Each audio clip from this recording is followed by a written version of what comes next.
Isang magandang araw po sa atin lahat. Ngayon po ay February 2025 at ito pong muli ang iyong kapwa estudyante ng banal na kasulatan at estudyante ng ating Panginoong Jesucristo, kapatid na Napoleon Mactal.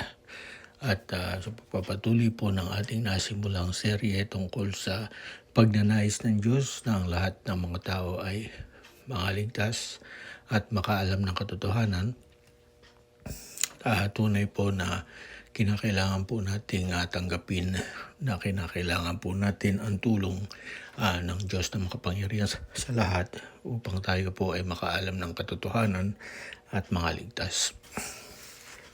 Ang isang tao po na nalulong sa pag-inom ng alak ay kinakailangan po na tanggapin niya sa kanyang sarili na siya po ay mayroong karamdaman at mayroon po siyang problema sa pag-inom, sapagkat hanggat hindi po ito tinatanggap ng tao, hindi po siya makakakuha ng tulong na kanyang kailangan upang siya po ay makarecover sa kanyang addiction o hindi natawag na alcoholism. Kung nais po ng tao ng tulong, kinakailangan po na tanggapin muna sa kanyang sarili na siya po ay mayroong kahinaan at siya po ay nangangailangan ng help o tulong ng ibang tao. Gayun din po tayo mga kapatid, bilang mga tao, tayo mga kapatid ay mayroong problema at kailangan po na ito ay ating aminin at ito po ay kailangan natin na bigyan ng pansin sapagkat si Apostol Pablo ang sumulat sa aklat ng mga Roma sa 3:10-12. Sabi niya, walang matuwid, wala kahit isa, walang nakakaunawa, walang humahanap sa Diyos.